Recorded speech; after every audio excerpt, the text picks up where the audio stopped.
As designers, we are sort of looking at the experience not as this one thing that ends up with one interface, but more like a system of high stakes choreographies where you have to be thinking of the pilots, the passengers, the airports, the people at the tower of control, the people at maintenance. For this episode, I've invited Ana Hernandez, Principal Product Designer at Collins Aerospace, to talk about UX in the aerospace industry. Aerospace systems are highly complex, high-stakes systems requiring the integration of advanced technologies, materials, and software. She's going to educate me on all these topics. Ana Hernandez, welcome. Hi, Robert. Thank you so much for having me. It's really exciting for me to talk about UX and design in general in aerospace. You're the second product designer I've spoken to work in the aerospace industry. It's not an industry that is typically top of mind for most product designers. Can you explain the role of UX in the aerospace industry and why it is critical? Yeah. Hopefully today we can demystify some of that behind the scenes aspect of UX design Mm-hmm. in an industry like aerospace. After working in aerospace for a couple of years now, I realized that the initial impression of what aerospace might be really is Mm-hmm. just the tip of the iceberg. And the role of a designer comes down to a lot of systemic thinking rather than just creating a screen that is very glamorous or very stylish. It really is thinking of the ecosystem of products and services that go on behind the scenes. And so a lot of our work doesn't go necessarily public facing. It's kind of obscure. But it is incredibly important because when you are an experienced designer within aerospace, you have to be focusing, as you were saying, on constraints such as safety that the lives of people depend on. These constraints and regulations and legacy can't just be overridden. We have to always put safety first. As designers, we are sort of looking at the experience not as this one thing that ends up with one interface, but more like a system of high stakes choreographies where you Mm-hmm. have to be thinking of the pilots, the passengers, the airports, the people at the tower of control, the people at maintenance. So, really, it's like these huge orchestra of people that have to interact all together. And so, as a designer, you have to think of consequence and relationship. The challenge comes in the fact that there are so many personas or roles interacting in the industry, and each of those roles have completely different needs. For example, for a maintenance crew, they really need to understand what's going on in the plane, and they need to have as much information as possible without Mm-hmm. overloading cognitively by having a flashy interface or interaction that Mm. is completely unnecessary. So you need to know when to strip that down depending on the role. And then on the other side, you also need to be able to understand the passenger. They are used to a completely different approach to digital devices. So, for example, if they go into a self checking kiosk at the airport, they might need some of those interfaces or interactions that are a lot closer to, say, their smartphones. So, those are completely different things. And a UX designer or a product designer is able to understand both of those needs and know when to apply each of those. So the next question very much touch upon the what you just said.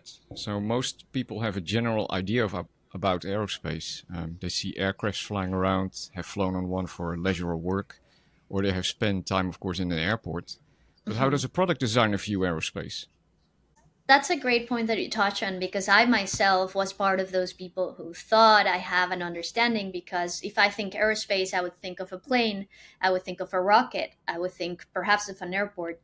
But once you're in here, you realize there's hundreds of digital products and hardware going behind the scenes that keep the operations of these very complex processes going. Once you understand the much more deep system of aerospace, I think that really helps you to draw the field as what we in Collins Aerospace we would call an ecosystem. For instance, my friends are always joking with me because they know I work in commercial aviation, like, You have to fix JFK security lines, like they are the worst, where they're standing for 2 hours. And going to airports usually is not the best experience. So I am still a passenger, even though I Mm, work in the industry.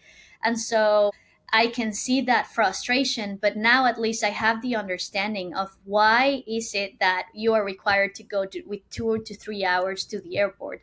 That's because no matter how efficient the logistics of what you have to do are, the experience still needs to fulfill each of the steps because of the security concerns, because of the safety protocols, because of the infrastructure that changes very, very slowly. Even if the technology can get more advanced, the safety protocols will continue to be several steps behind in mhm, comparison to any other industry in the world. And and now I've come to understand it's not just a matter of not wanting to evolve, but when mhm, you really put safety first, you understand that some things just have to stay the way they are and change at a much more gradual way. The second example I could give are self check-in kiosks. So you mhm, get into an airport and you walk to the kiosk or you talk to an agent, because some airports have both options still available, and you think you just scan your passport and you get your boarding pass or you get your back tag and that's it, and you move on to the next stage of the experience.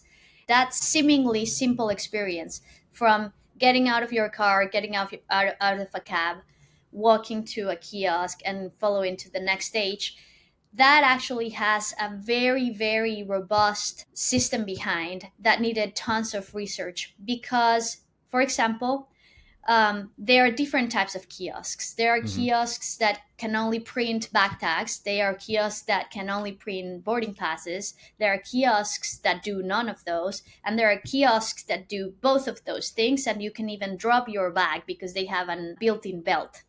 So each of those kiosks, now we're talking about hardware, which also plays a role in UX, in user mhm. experience. While most people think of UX UI only as digital, in aerospace it's not just digital, it's spatial, it's hardware.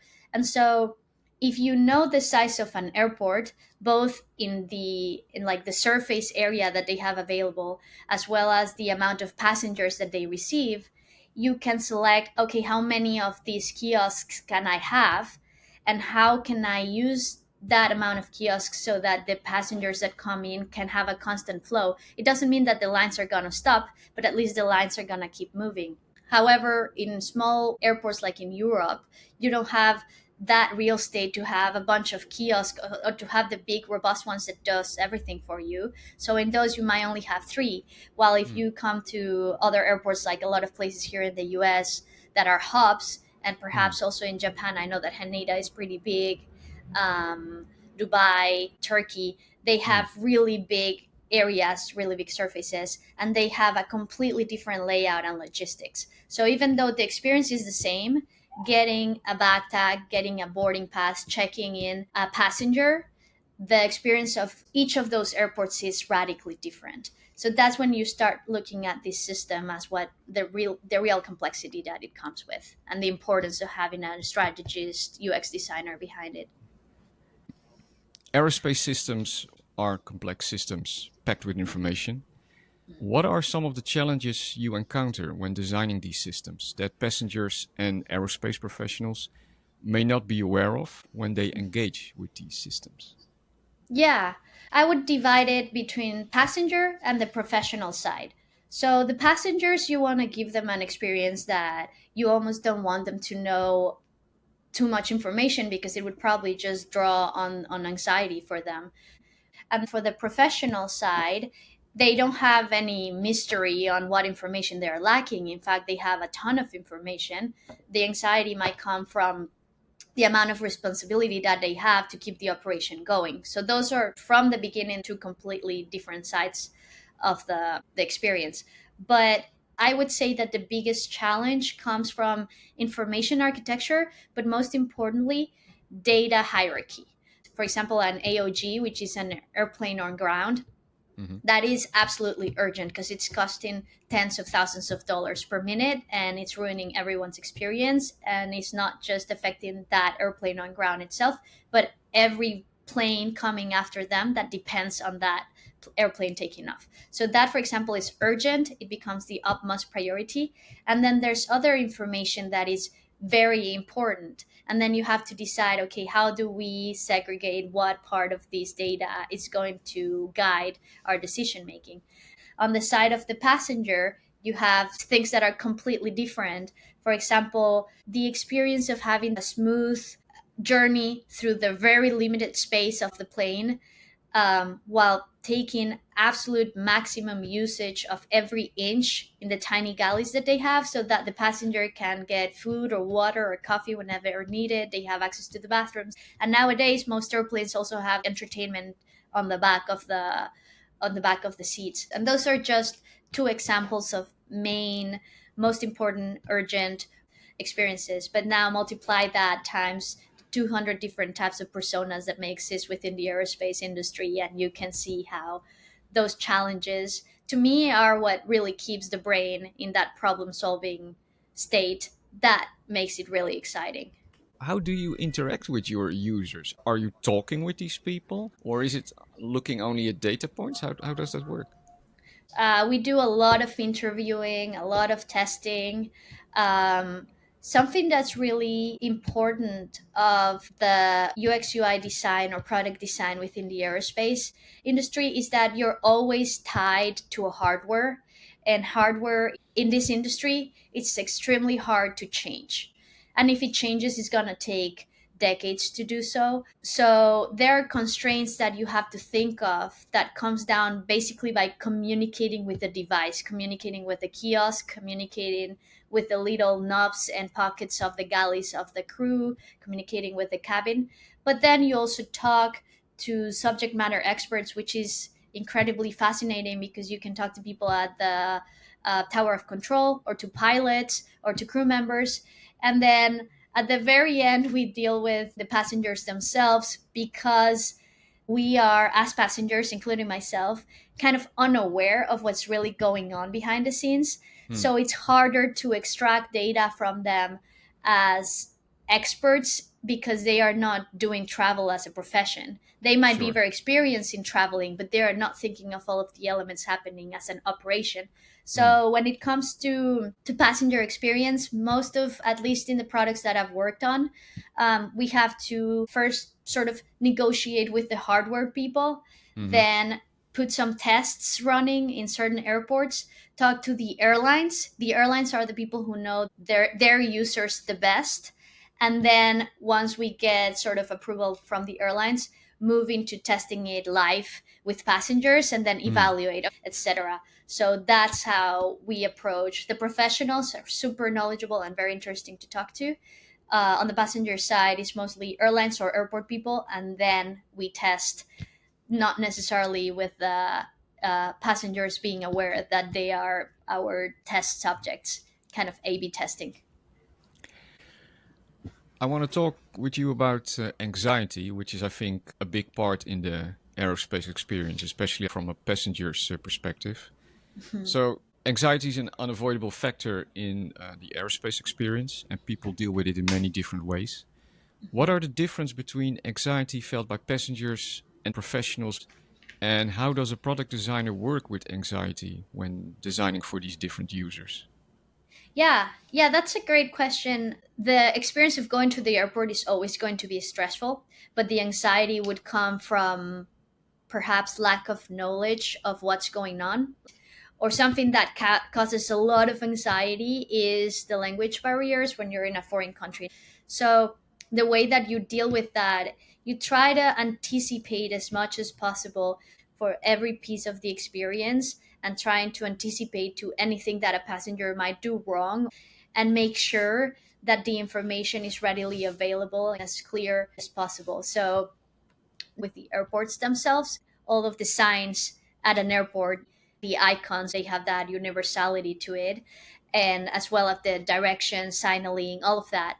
Hopefully avoid the passenger getting any questions from the experience. But if Hmm. they face a problem, like they need to get their documents checked or anything like that, we need to make sure that the agent that will come to help them have sufficient information, sufficient feedback of whatever issue the passenger is facing, so that the passenger doesn't need to explain them in order for the agent to have the answers.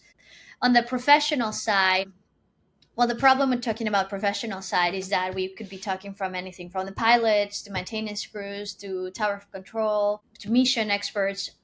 Like there's a whole ton of different roles. But what you want to do is strip down as much cognitive overload as possible. So you don't want to give them a single piece of information that they don't need, because Mm. they already have to deal with so much information that sometimes less is better. You want to keep it as straightforward as possible, so you help them in decision making. I'm gonna put that on a sign. Less is better. I love that one. So I've seen a few posts on LinkedIn saying that the role of a product designer is becoming as rare as that of, let's say, an architect, photographer, or even a fine artist. What is your view on this?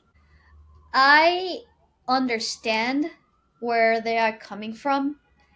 I think nowadays the job industry is saturated with specific, like, there's a lot of certain roles and very little of other roles. And the roles that have the most demand are not always what you have the most people qualified for.